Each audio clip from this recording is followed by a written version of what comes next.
La historia de la polémica arqueológica más célebre comenzó con el tropezón de una vaca.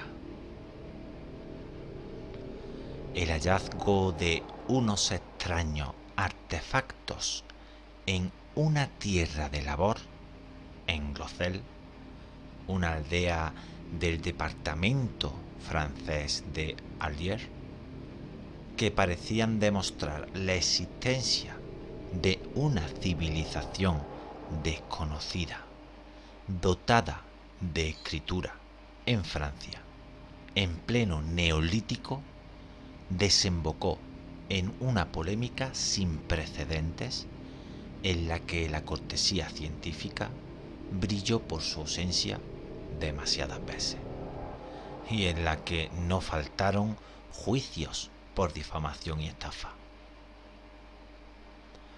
¿Queréis escuchar su historia? Bien, pues que comiencen los susurros. Susurros del más allá.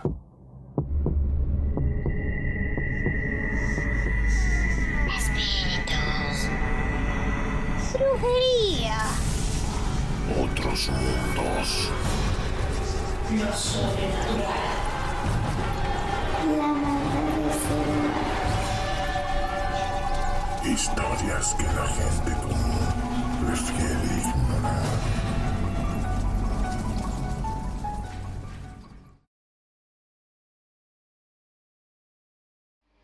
El 1 de marzo de 1924, Émile Frandin, campesino de 17 años, trabajaba con su abuelo, Claude Frandin, en un terreno de su propiedad. Bien. Una campa situada cerca de la granja familiar. Cuando la vaca que les servía de animal de tiro dio un mal paso.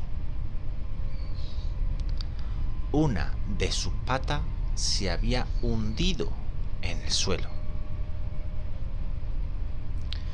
Émile inspeccionó el agujero y descubrió una especie de fosa de planta ovalada.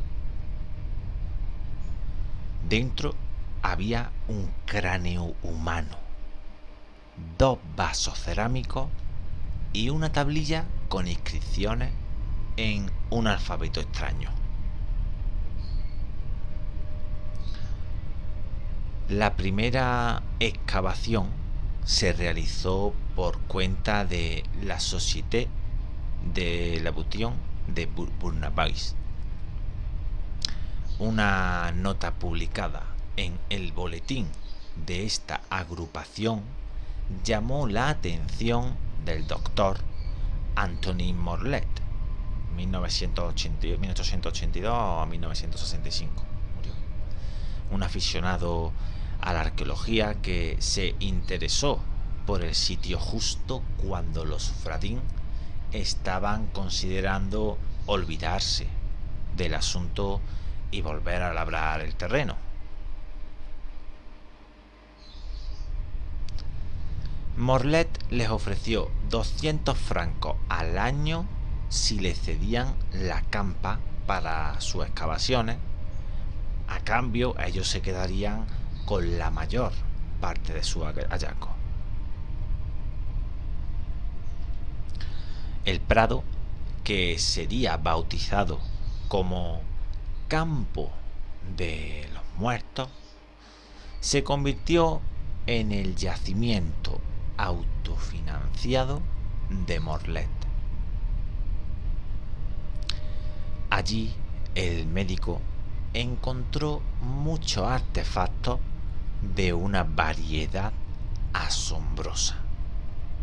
Arpones y puntas de hueso similares a los magdalenienses, piezas de arte mueble sobre hueso, guijarros grabados con signos misteriosos, cerámica sin paralelos desconocidos, idolillos fálicos y tablillas con unos caracteres similares a los fenicios. Estas mismas letras aparecían sobre algunas de las piezas paleolíticas. Se trataría de los ejemplos de escritura más antiguos conocidos.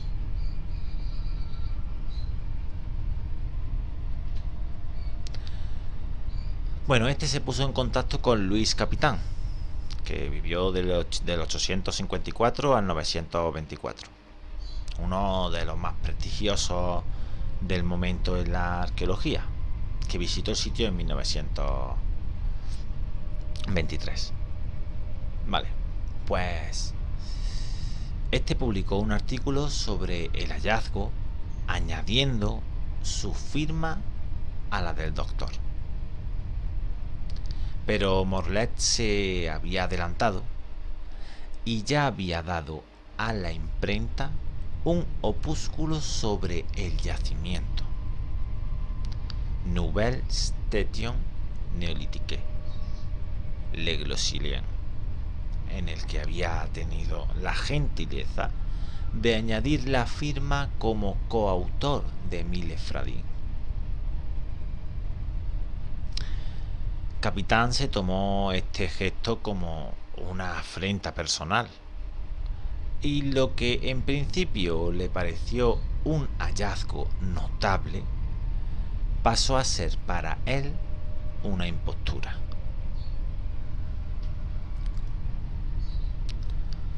La extraña apariencia de los materiales y su inconsistencia llamó la atención de muchos especialistas, entre ellos Henry Breuil, que al principio se mostró favorable a la autenticidad del sitio.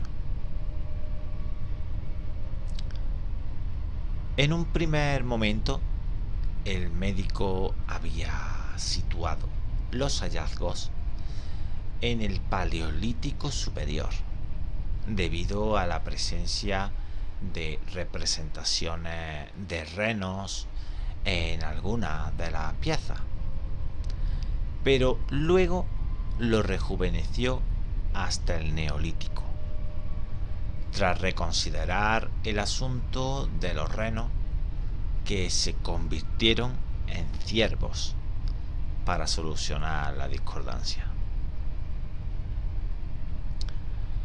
Pero la naturaleza insólita de la colección desató el escepticismo. Se formaron dos bandos irreconciliables: glocelianos contra antiglocelianos.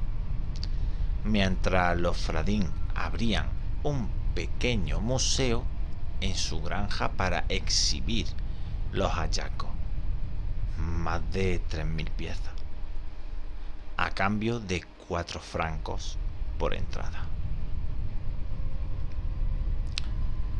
Los glocelianos contaban con un apoyo muy importante: Salomón Reinach, conservador jefe del Musée des Antiquités Nationales de Saint-Germain, en La Haye, que, como casi todo el mundo en esta disputa, también realizó su propia excavación en el campo de los muertos, al que tuvo que llegar recostado en un carro de paja tirado por bueyes a causa de sus problemas de movilidad.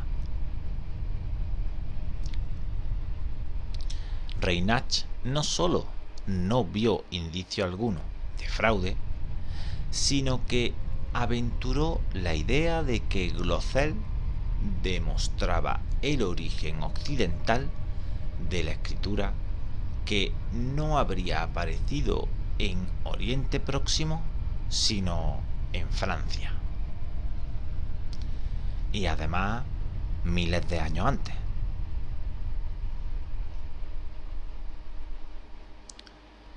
en un punto medio y tratando de dar algo de sentido al conjunto de artefactos glocelianos, se mostró el historiador, filólogo y epigrafista Camille Jullian.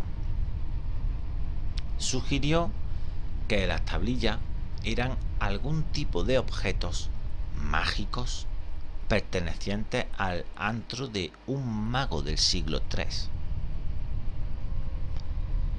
En el lado antigloseliano destacaron dos conversos, Capitán y Breuil, el orientalista, epigrafista y conservador del Louvre, René Dusandu, el presidente de la Société Préhistorique Française, Félix Regnault, y sobre todo el ingeniero de minas y prehistoriador André Baisson de Pradines, que aportó objeciones más razonables a la autenticidad de la colección.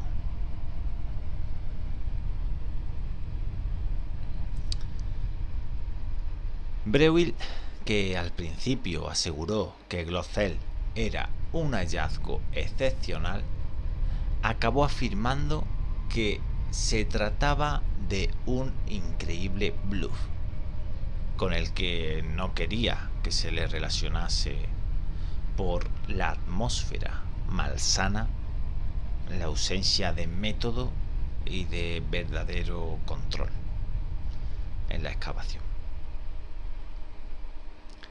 Prefiero la serenidad de mis cavernas, escribió en una carta a Baisson de Pradines. De no ser por Glocel, André Baisson de Pradines, que vivió de 888 a 939, sería recordado en la historia de la arqueología como el introductor del término bifaz para referirse a lo que hasta entonces era conocido como hacha de mano. Sin embargo, su intervención en este asunto acabó convirtiéndole en un especialista en falsificaciones que acabaría escribiendo un libro de referencia sobre esta temática, Les fraudes en archéologie préhistorique. Sobre Glocel señaló varios aspectos interesantes que apoyaban la versión del fraude y que expuso en artículos publicados en el Bulletin de la Société Préhistorique de Francais. Al excavar con Morlet en el campo de los muertos, observó la huella de la introducción reciente de las piezas en el suelo. Distinguí sin confusión posible el canal de penetración frontal de un objeto en el terreno de la excavación, escribió en una nota publicada en 1927.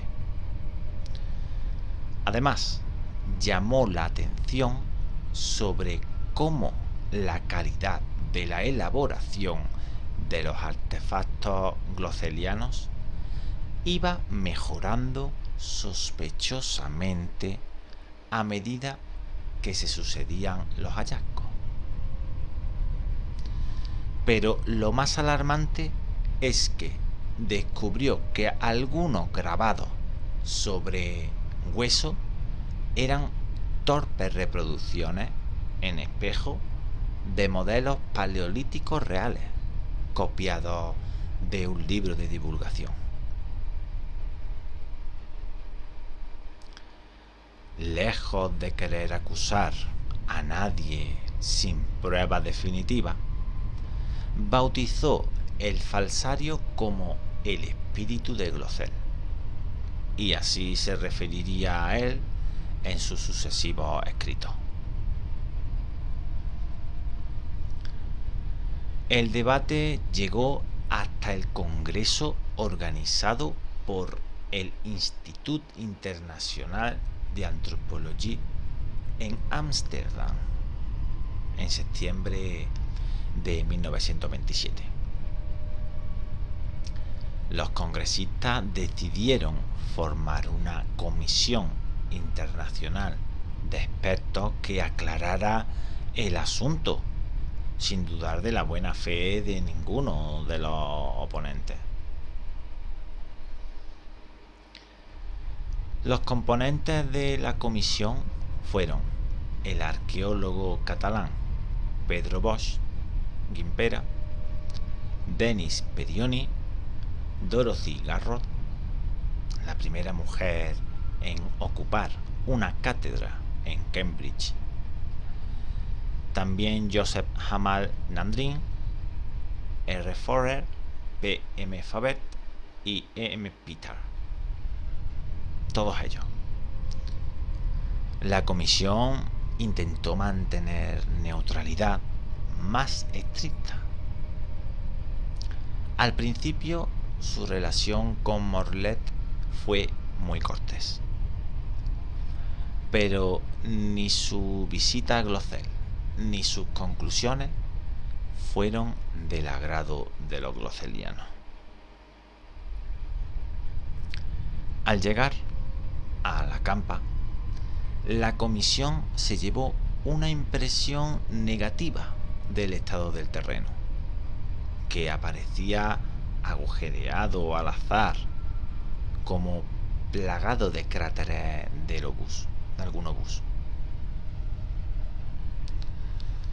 Morlet explicó a los expertos que cada sabio visitante había excavado a su gusto, de ahí el aspecto de la campa.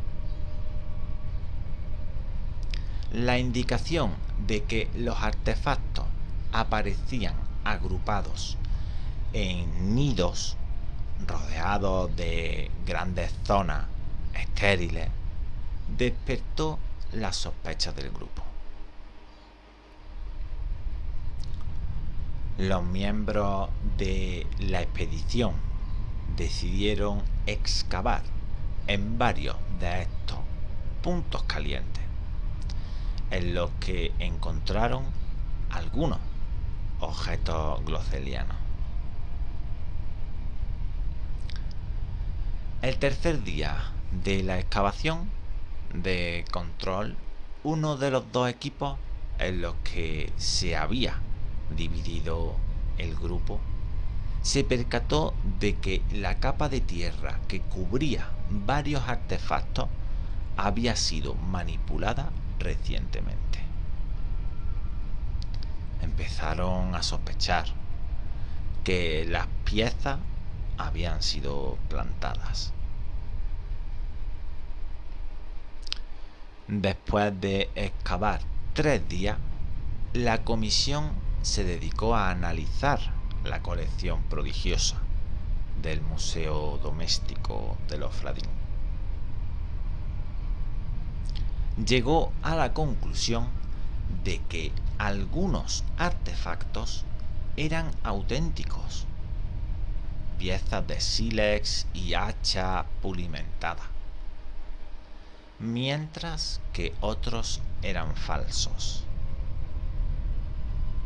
La comisión no excluye totalmente la hipótesis de introducción en el campo de los objetos antiguos. Señalaban sus muy prudentes conclusiones. El informe, firmado en París el 17 de diciembre de 1927, sentenciaba la no antigüedad del yacimiento. El documento omitía un incidente muy desagradable protagonizado por Morlet y Garrod. Ante la sospecha de que alguien pudiera estar plantando artefactos, la comisión había decidido dejar una serie de testigos en los cortes de las trincheras que permitían detectar alguna intrusión durante la noche.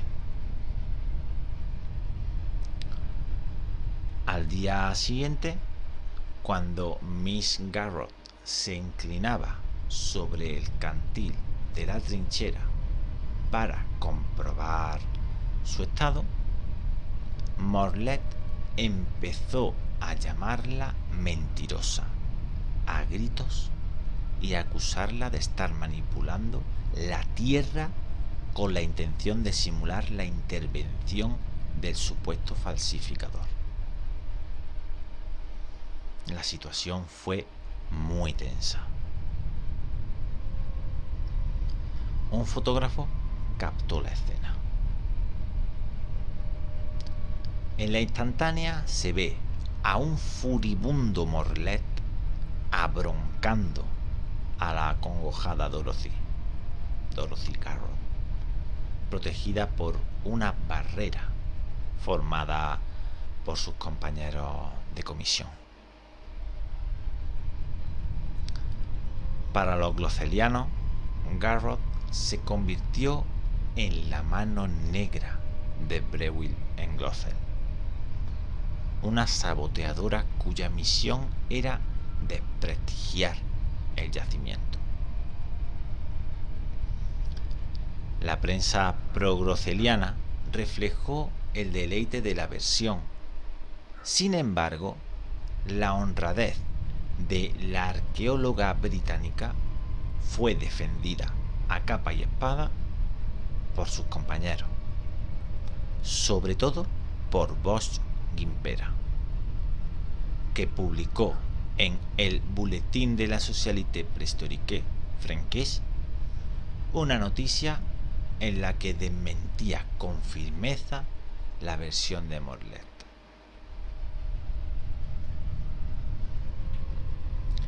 Los glosselianos, encabezados por Morlett, recibieron este informe poco menos que como un insulto y una afrenta.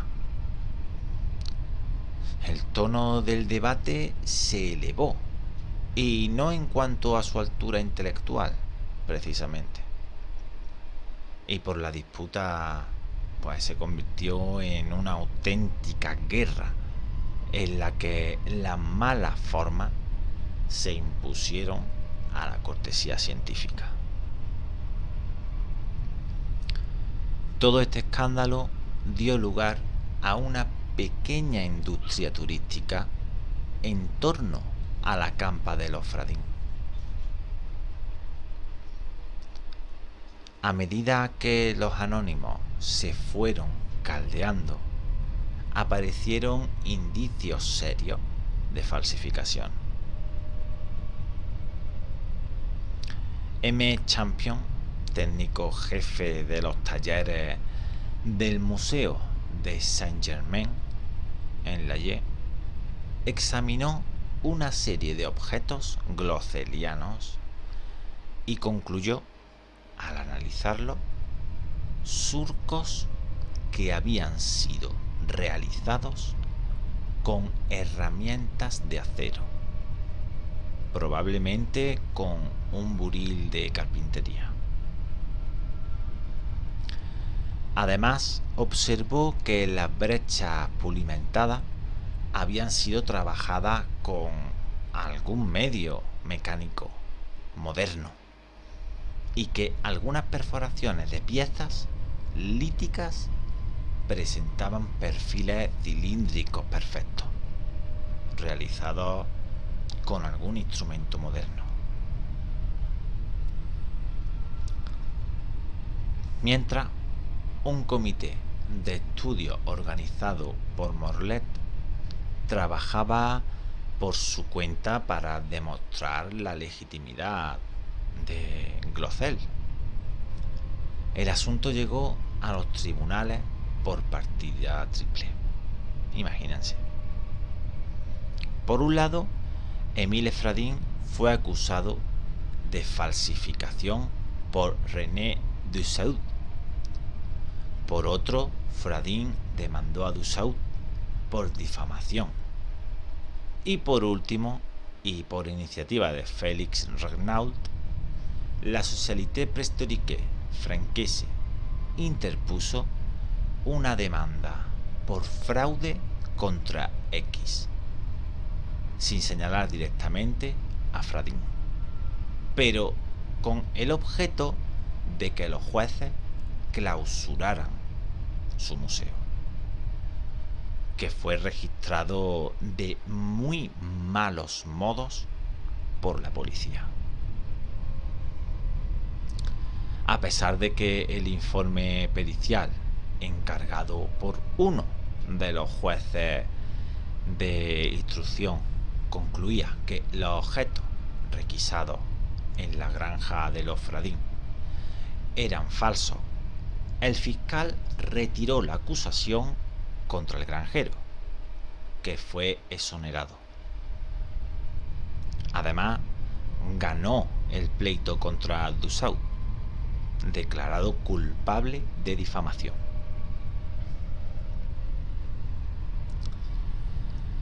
La arqueología gloseliana pareció acabarse con la ley del 27 de septiembre de 1941, que exigía permiso de las autoridades para realizar excavaciones.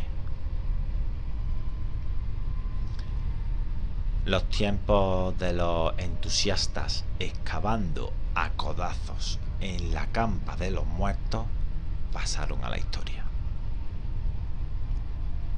De todas formas, Morlet había dejado de excavar en 1936, cuando el consenso de la comunidad arqueológica ya había establecido que Glocel era un fraude.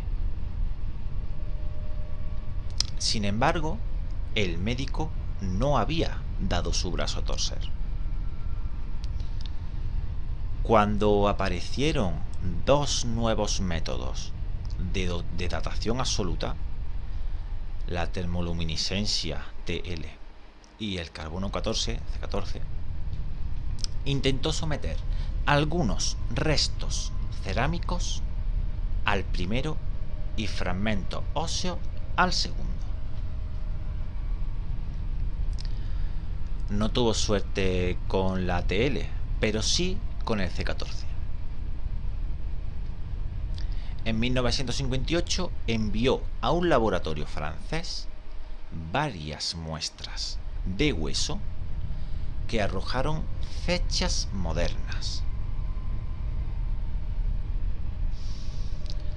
Hubo que esperar hasta 1974, Morlet ya había muerto, para que parte de 27 objetos cerámicos fueran fechados mediante termoluminiscencia en laboratorios de Dinamarca, Francia y Gran Bretaña.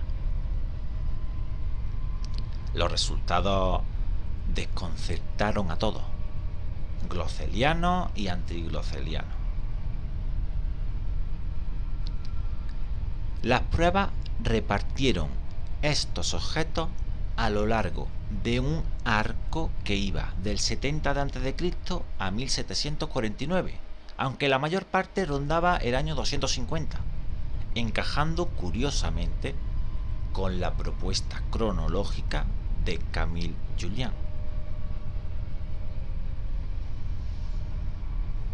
A pesar de que estos resultados parecían alejar la sospecha de fraude, Fradin no los aceptó y siguió afirmando que su yacimiento era neolítico. Los antiglocelianos se mostraron desconcertados.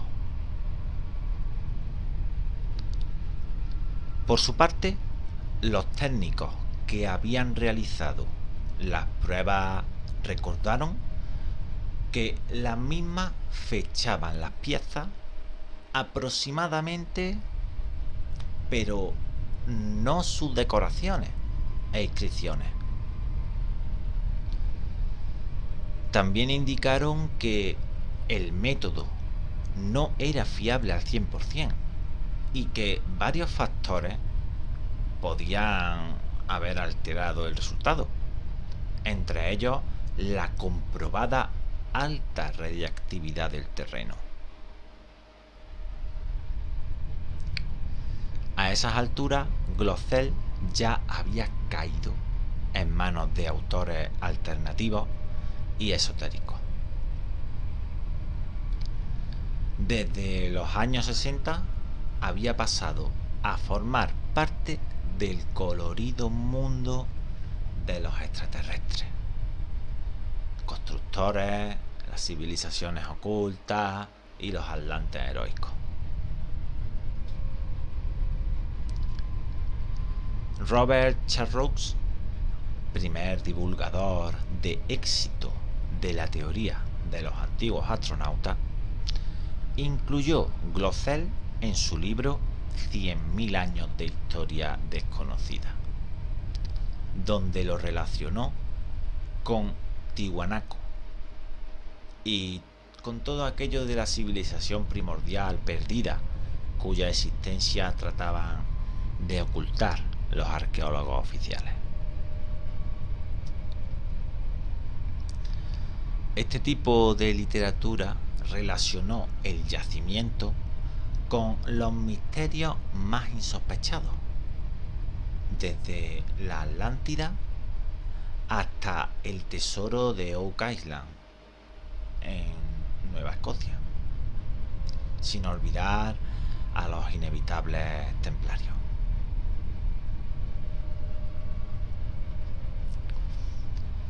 El caso volvió a encarrilarse a principios de los años 80, cuando un grupo de pequeños expertos lo retomó por cargo del gobierno francés. Aunque el informe completo de su trabajo no vio la luz, el equipo sí publicó un informe de 13 páginas. Los trabajos incluyeron nuevos sondeos en el campo de los muertos y otros supuestos yacimientos glocelianos de la cercanía, y la realización de otra serie de pruebas para fechar los artefactos que volvieron a dar resultados llamativos y nada neolíticos de los fragmentos sometidos a las pruebas de termoluminiscencia que se obtuvieron las fechas que iban del siglo III al año 945 más o menos. 20 aún más que la mayor parte en la que la situaban en la Edad Media. En cuanto al C14, al carbono 14, las fechas iban del siglo IV al siglo XIII. Según el resumen del informe, ninguno de los sitios excavados mostró trazas de haber sido ocupado en alguna fase anterior a la Edad Media. Si algunos de los objetos fueran realmente prehistóricos, debería admitirse que debieron de ser colocados en el suelo del campo de los muertos en una época mucho más tardía.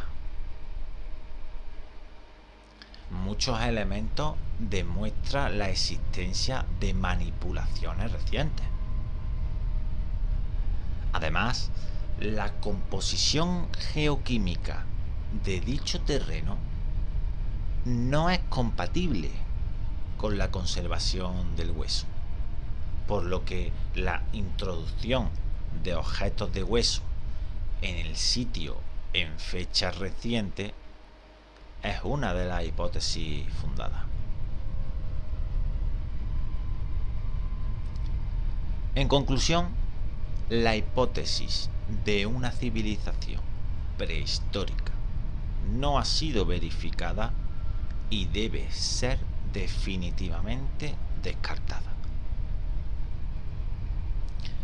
El texto finaliza señalando que convendría realizar nuevos estudios. A pesar de todo lo reducido del grupo de investigación que investigaron el caso, defiende la autenticidad de Glocel, organizando congresos y además publicando trabajos, compartiendo también su campo de estudio con los autores,